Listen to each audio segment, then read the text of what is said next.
Data privacy. Why is this something I should care about, know about, be aware about? Well, I mean, for starters, people are kind of waking up to privacy issues. Like for the longest time, there was this idea out there, and the general population was just like, well, why do I need to hide my data? Like, I've got nothing to hide. And it was almost like this: if you wanted to keep your data private, you were some kind of secret criminal, and you should want everyone to have your data kind of Yeah, what are mentality. you hiding? Exactly. But people are starting to realize like the amount of data that gets collected on you on a daily basis is terrifying. Yeah. Like I've gone to some extremes and like hooked up Wireshark and different technologies to kind of track what's going across my network. And the stuff coming from my phones, and I hooked up my Amazon Echo, it's freaking terrifying.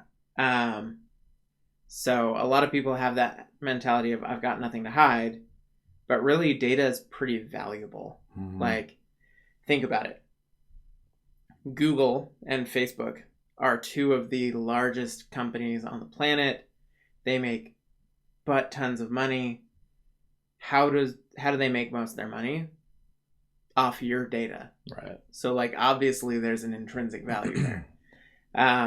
Well, people joke about social media apps listening to you all the time, right? Yeah. But like, if you're targeted well with ads, sometimes it's nice. It helps you actually, like we could talk about wanting a product and then, later that day it pops up on our social feeds.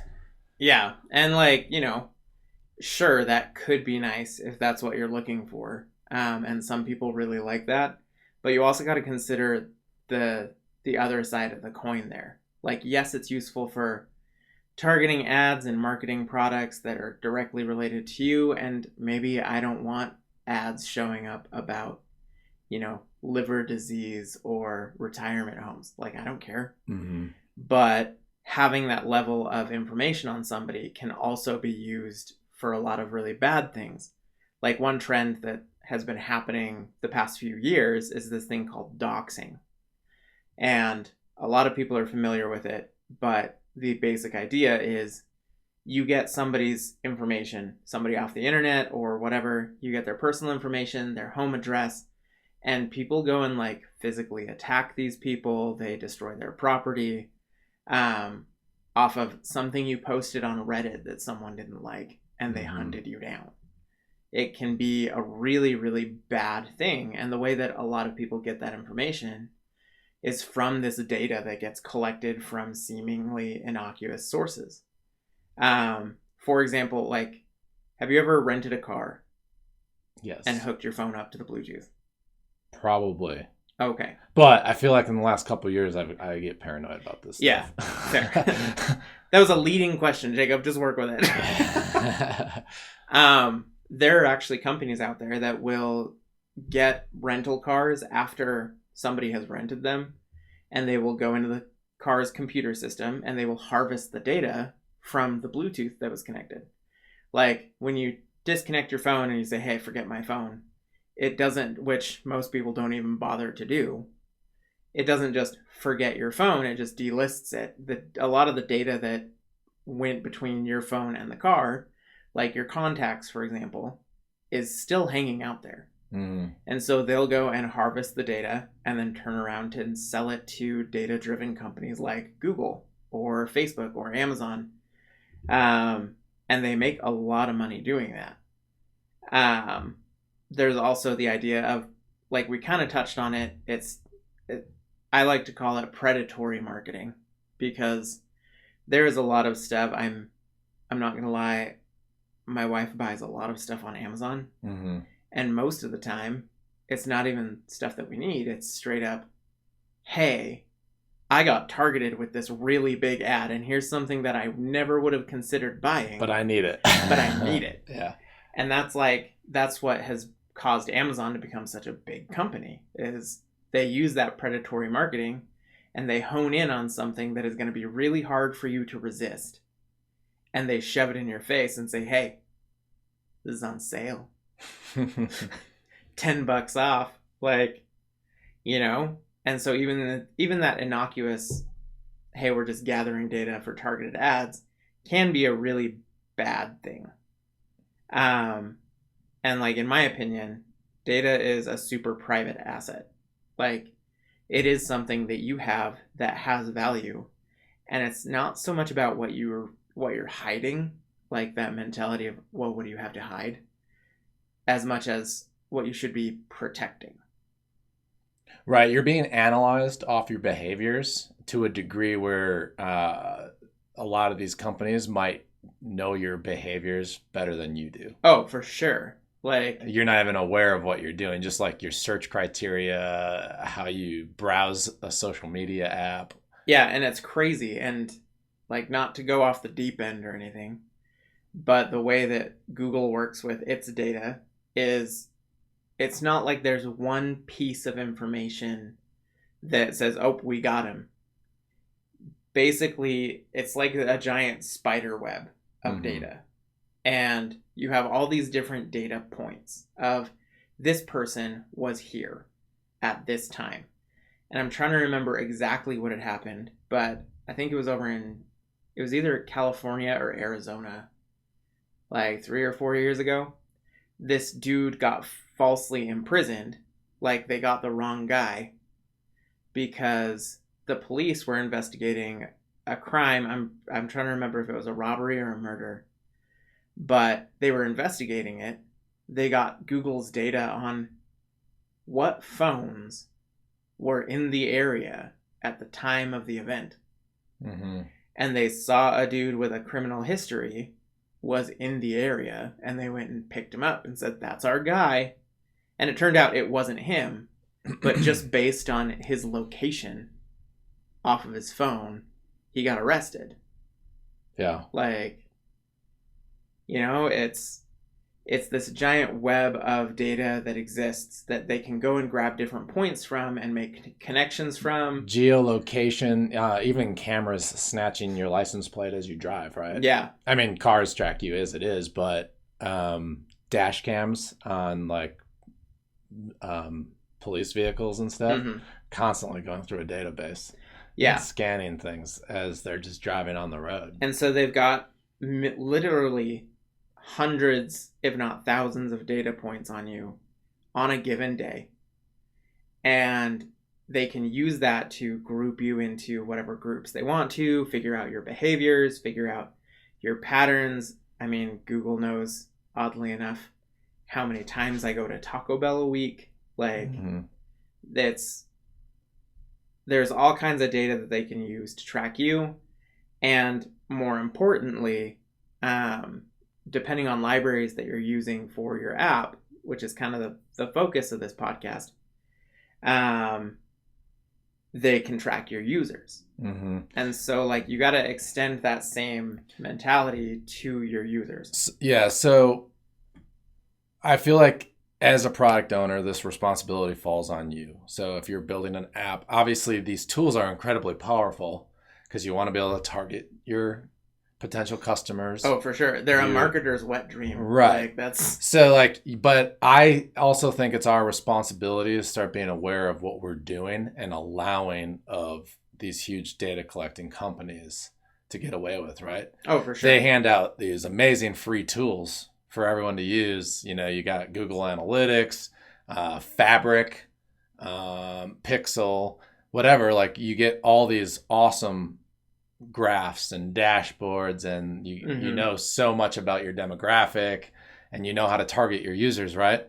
The problem with that is you don't have control. They're letting you see and borrow part of the data, but you don't have control where it's going. It's their data. So you're essentially just selling out all your customers or your clients. There was a professor that I had and I know the quote is not original, but he brought it to our attention when we were talking about this kind of stuff in school, that with the internet, there is no such thing as free. There are only products. And if you're getting something for free, you're the product. Yeah, you're paying with something. Like, and that's really what it is. Like, those dashboards exist and they're not cheap to make. These companies put a lot of money into market research, figuring out the best way to present the data. building out these tools. And why do they do that? It's out of the goodness of their hearts? No. It's because you are essentially an employee to them. Like a free employee. Yep. This is a tool that they are letting you use that exists internally already, so that you can go out and do the legwork for them. It's pretty smart. It is smart. It's super smart. I think it's just gotten to a point where it's being abused. Yeah. I will never argue that it's not smart what's going on and what's happened. Yeah. Like, because it very much is. I just, from an ethical standpoint, I think it's sketch. So us from the start, with at least, obviously with like hired gun apps, it's up to our clients. Yeah. How they want to go about analytics and tracking usage in their tools. But from the very beginning with Perfect Form, we set, this is a line that we will not cross. We don't collect user data from a standpoint of harming them, making money off them, or any of it. Like, we'll only collect things that help us make their experience better within our ecosystem. Yeah. And I mean, even then, like, one of the boundaries that we set was, well, we need some kind of analytics. And what we went with was internal app driven. Hey, we're just sending a piece of sanitized data out to our server directly. We're not using any of these tools like Google or Facebook Analytics, Fabric. We're just not using them because we know that data is going to be abused. And so we just say no to all of it. And we actually started building out a custom solution. And then we kind of stumbled upon an open source project called Plausible. And what's nice with that is a lot of people are involved in creating that product, right? They offer a service where they can host it and you get your analytics. But at that time, you're still not in control of your data. So you have to trust Plausible as a company, right? Yeah. But the nice thing is you can also spin it up on your own personal servers. You keep the database, everything that's being collected. So that's the route we decided. We want to be in control of our analytic data. We don't want it just going out to any corporation that is collecting it. Yeah, for sure. So something like Plausible is totally an option. What other options do we have? So there's a thing called differential privacy, right? And Europe, surprisingly, has been oddly enough has been a big part of like leading this movement of online data privacy. So they've kind of forced these bigger companies that if they're collecting data, it has to be anonymous. They can't have user information that can identify people attached to analytic data. Yeah. And really to me, that's the best of both worlds. Right. Like, I don't see why. I guess I know why deep in my heart, but I don't understand why this hasn't been the mainstream idea. Because, like, if your goal is to collect general data on, hey, what are my users doing? Like in games, we use something called a heat map. And I mean, they are technically usable kind of in normal apps too. But the heat map is basically just a map of where users go in your level. And what it helps you do is when you're doing level design, if you've laid out this giant area and you've got like side quests over here, secret things over here, you can watch where users are going, and it generates, it's almost like a thermal image, which is why it's called a heat map, of where people go in the level. And if you're noticing literally nobody is going over here to this secret thing over here, you can work to make that more obvious and help guide them to that. You can also see like what areas are popular, what players are actually doing within the game. But all of that data, it doesn't matter who went to that area. It doesn't matter which player is or isn't going to what areas. It's just a general, hey, this is what's going on. Like, how is my software being used? Yeah, exactly. And that's all you care about. And you don't need any personal data for that. Yep. It's just where are the users going. Yeah. So using these free tools like Google Analytics, Fabric, and Pixel can be used well, right? But you have to be careful of what you're submitting. Yeah. Like you're in control of the user object that goes to any of these collecting sources for the most part. Yeah, for the most part. Minus like you can't control IP addresses and like a lot of like things collected. If you set up Pixel on your site, it's like a flat out, hey, they went to this site and we know exactly which Facebook user right, but is on your site. That's like, because their wide grasp is just so infiltrated in the web. So yeah, you need to be aware of things like that. And then another good, it's not really an option. It should just be something you do.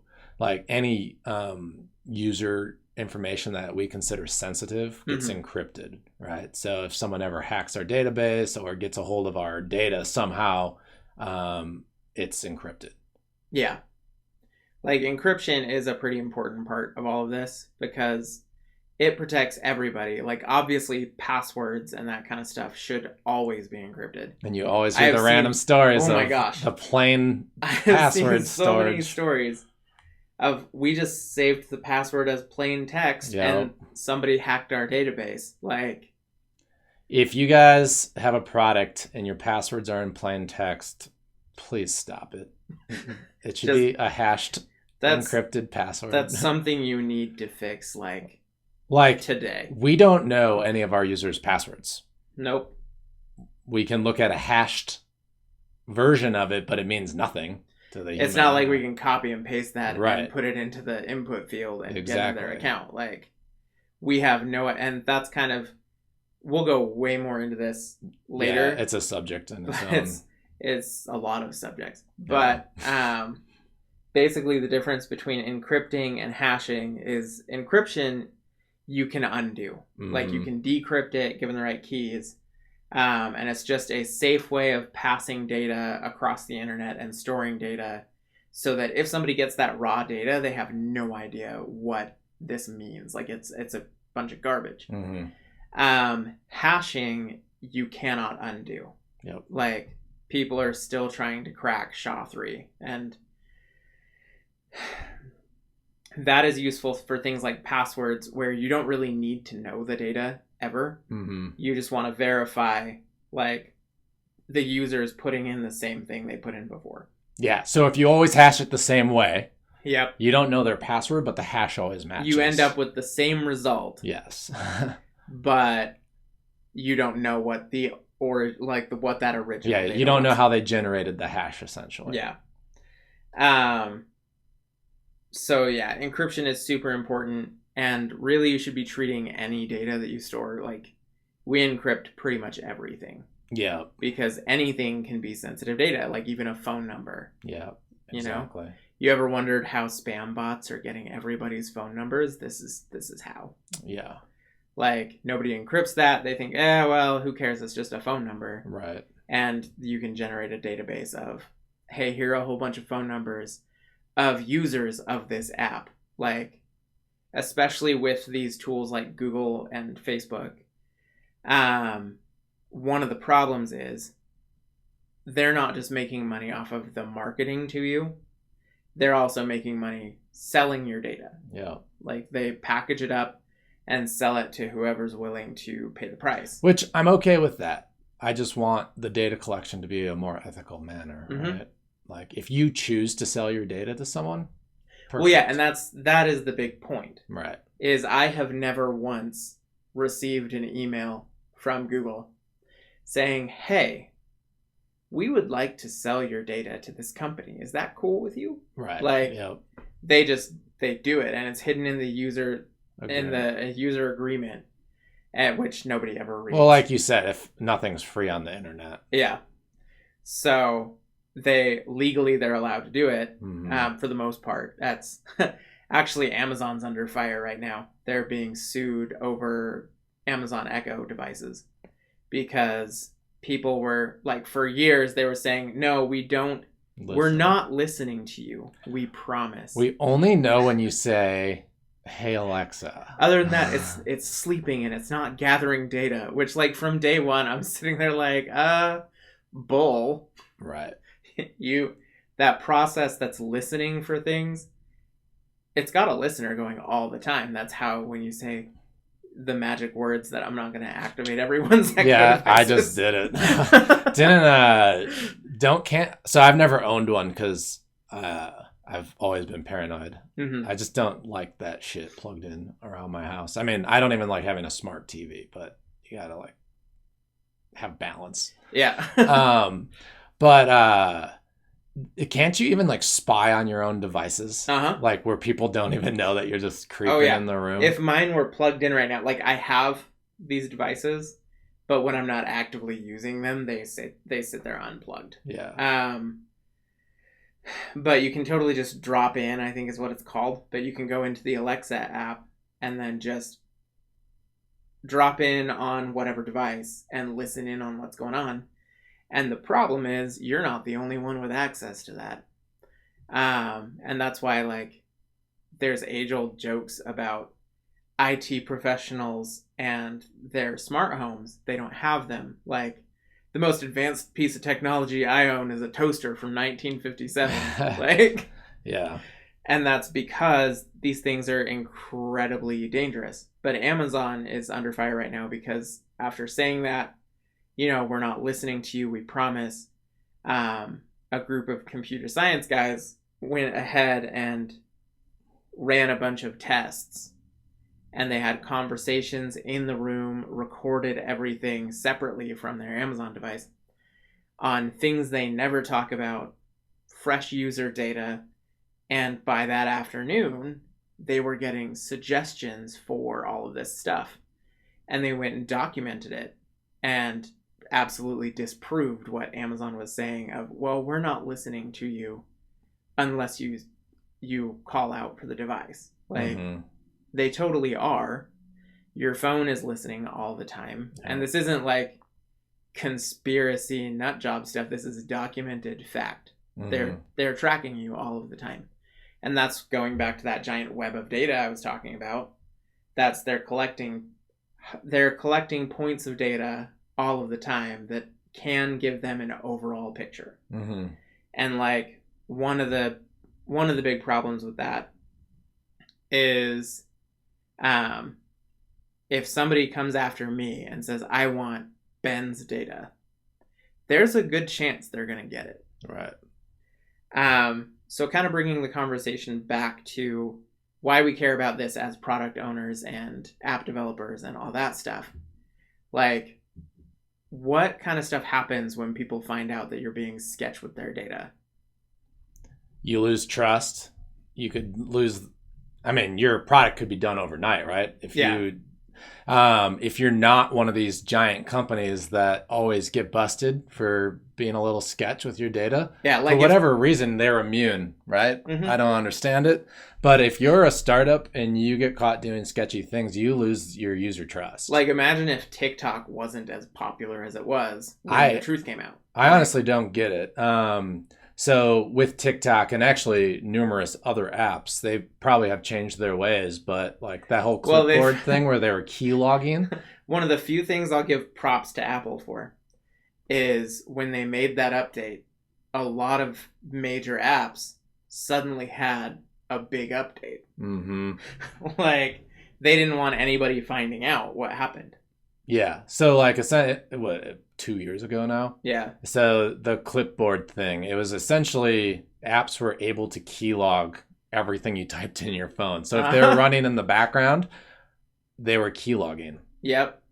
And TikTok got the brunt of that. Yeah. But there were all kinds of other major apps that were doing the exact same thing. Yep. So pretty much every social media app was doing it. And then Apple, which I do give them props because they do seem to care about privacy every once in a while, or at least they put on the facade of caring. Well, I think it's more of like we respect your privacy, but we want to control it. Everyone else. Yes, like, fair. They want to control it. We won't let anyone else steal your data. They're like, hey, whoa, you got to pay the gatekeeper.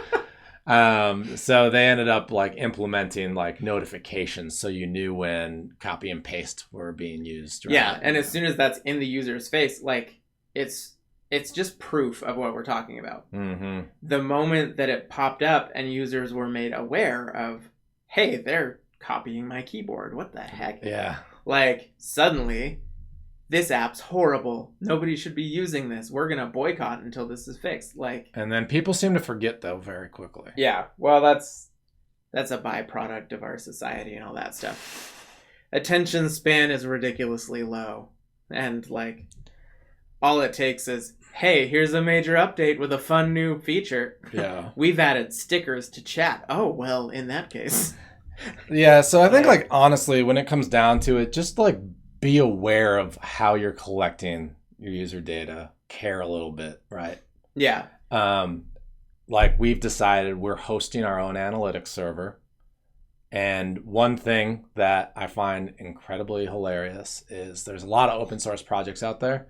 Docker is very popular, right? Because it's easy to spin up. It's basically a virtual server. Yeah. In a server. So you can have multiple Docker instances. It's just DevOps stuff. It's easier to use.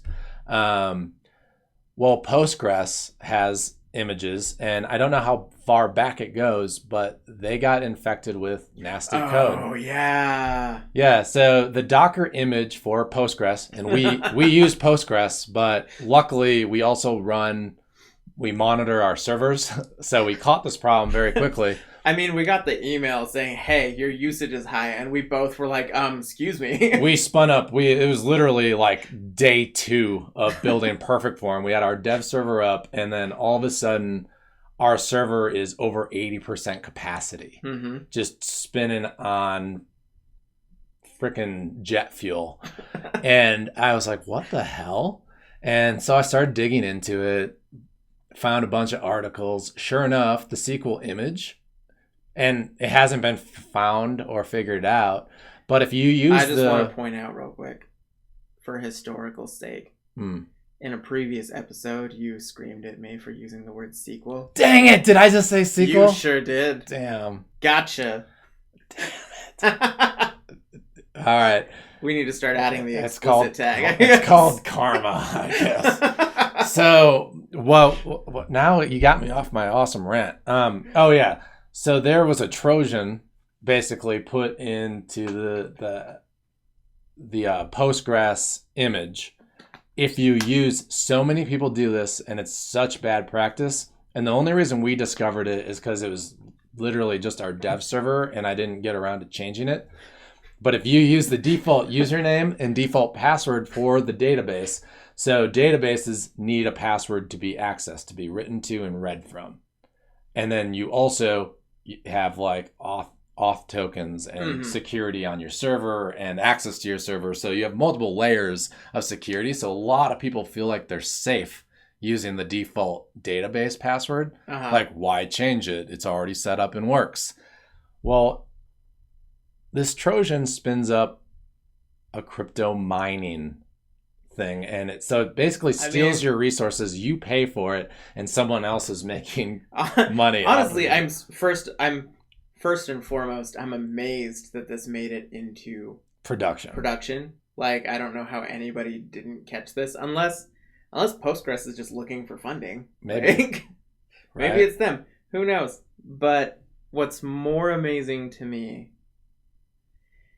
is how long it took, if it's been fixed, because I don't know if it has. It hasn't, as far as I can tell. This is really smart. It is. Like, again, the same idea with the whole data and analytics stuff. Like, they're not that smart. That's true. Because they shouldn't max out my server.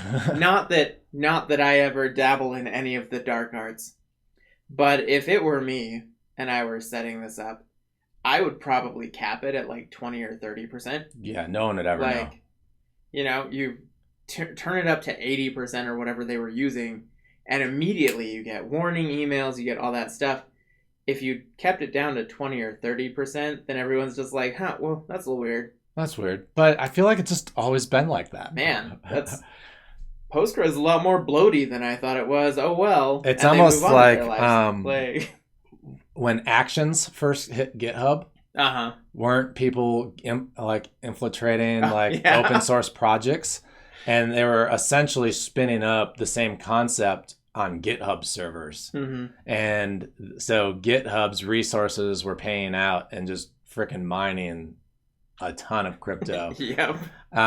So it's a common thing, but I'm always very shocked when I see like a pretty awesome open source project that hard codes database default passwords and usernames that should be in throughout like the code. secrets and stuff. Well, it should be an environment variable, and they should be suggesting setting it up on GitHub and on a whole bunch of services like AWS.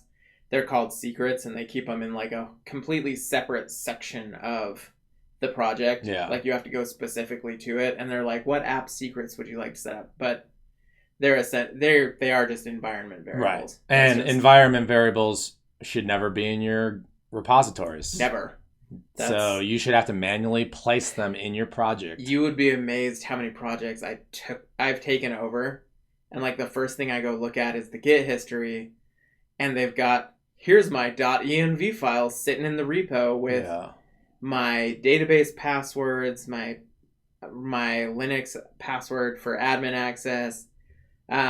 Here are all of my API keys for all of the stuff that's charging me money. Like, there are 2 people that have access to those credentials in our companies, and 2 of them are dead, and they're sitting at this table, and that's it. Like, there's no reason for other developers or anyone to ever know those credentials. Not. Like, they don't need any of that info, especially on production level. Like, development is a different story, but like, yes, it's slightly annoying to have to pass that file around when we need it, but it's a security thing. Mm-hmm. Like, you're always balancing that security versus quality of life kind of thing. And in this case, someone can ruin your bank account and steal all your users' data really easy. So, yeah, like, let's pretend we didn't really understand what was going on and just thought we were maxing out a server that was just too small for our load, and we just boost it up and just feed this crypto miner. Right. Like, I'd be curious actually if we kept boosting it up, if it would ever like pull less resources. Oh, probably not. Like, you just got some hackers on the other side going, well, these guys are idiots. Sweet. So I guess with that side tangent, my only point is you can't just willy-nilly grab open source projects without understanding how they work. Yeah, for sure. Like, it's tedious and annoying, but you should be reviewing everything. Yeah. So I've been like plausible now.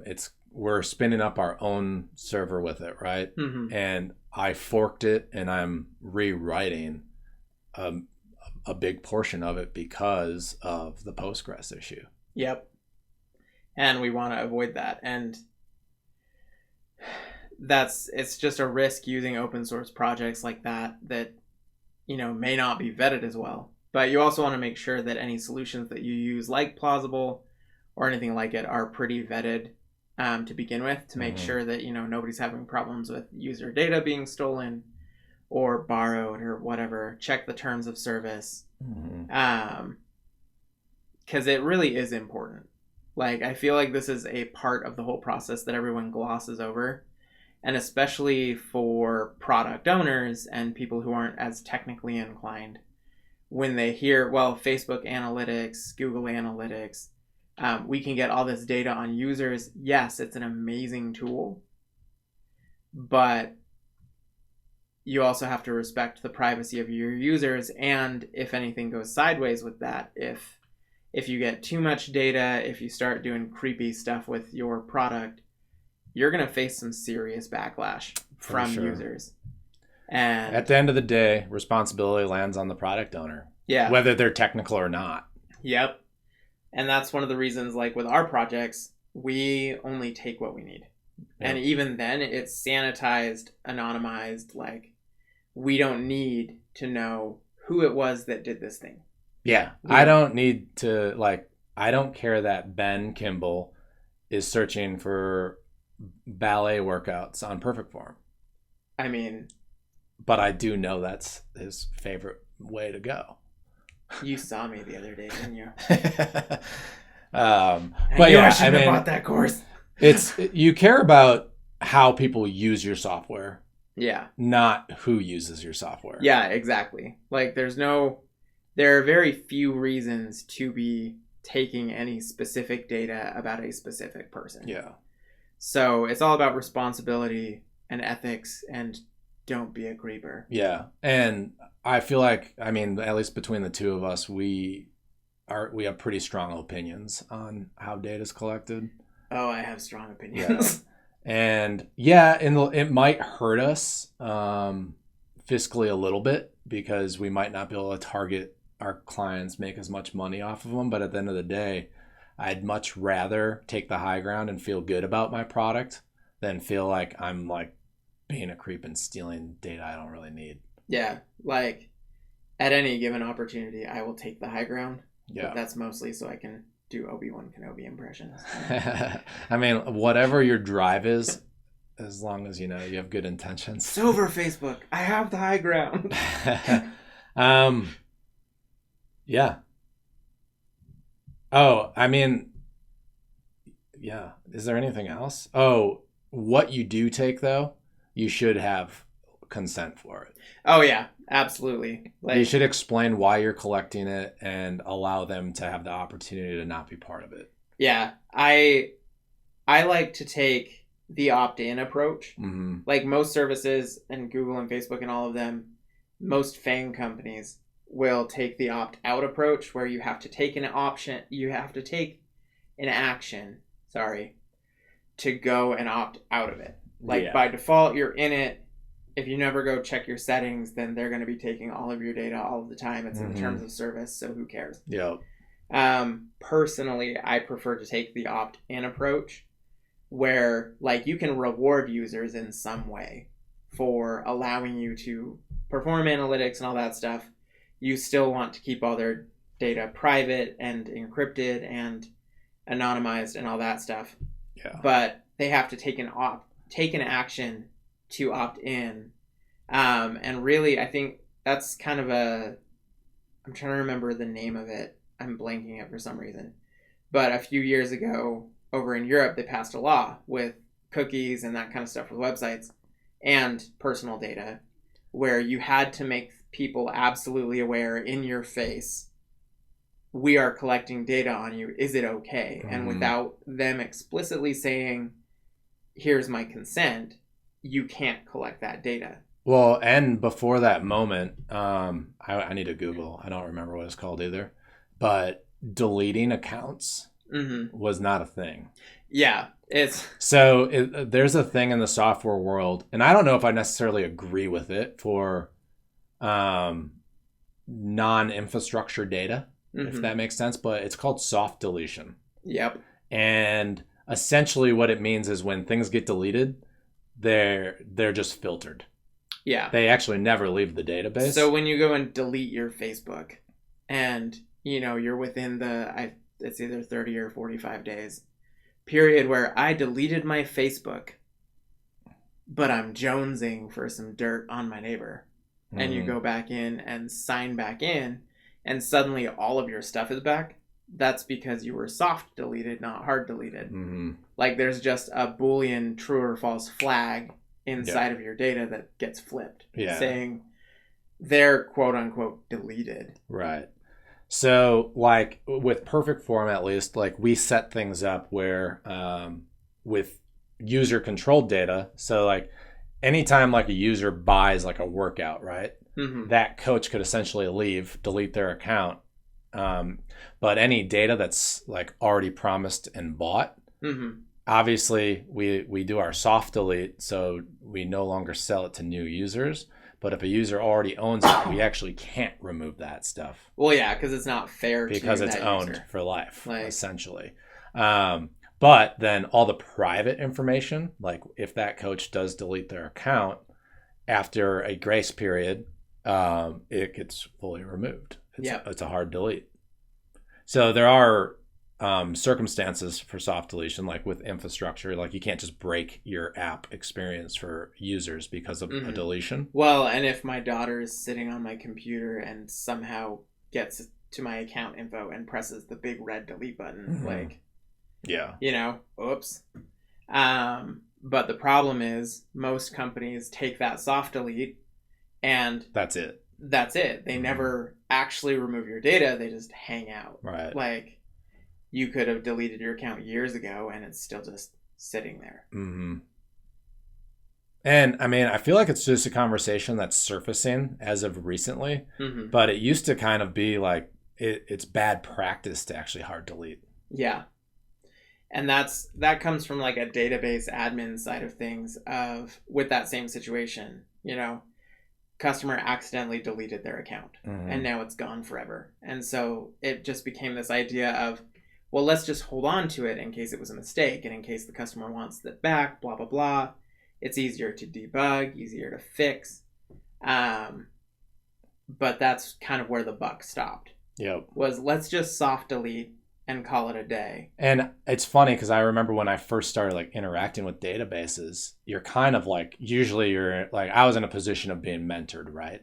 So I had someone who knew more than me kind of just tell me it was bad practice. And like before you're at a point where you can start researching and actually understanding how things work, you just kind of like, I could have very easily just kept that ideology. Yeah, it's and kind of told like the this, next person. It's kind of like this bias idea of, well, but I remember years ago somebody told me, that you never actually delete anything and that's bad practice. Yeah. So all of these people on the internet saying you need to hard delete stuff eventually are idiots. Yeah, like, and it's actually a pretty common. We might be called idiots for even having this conversation. Yeah.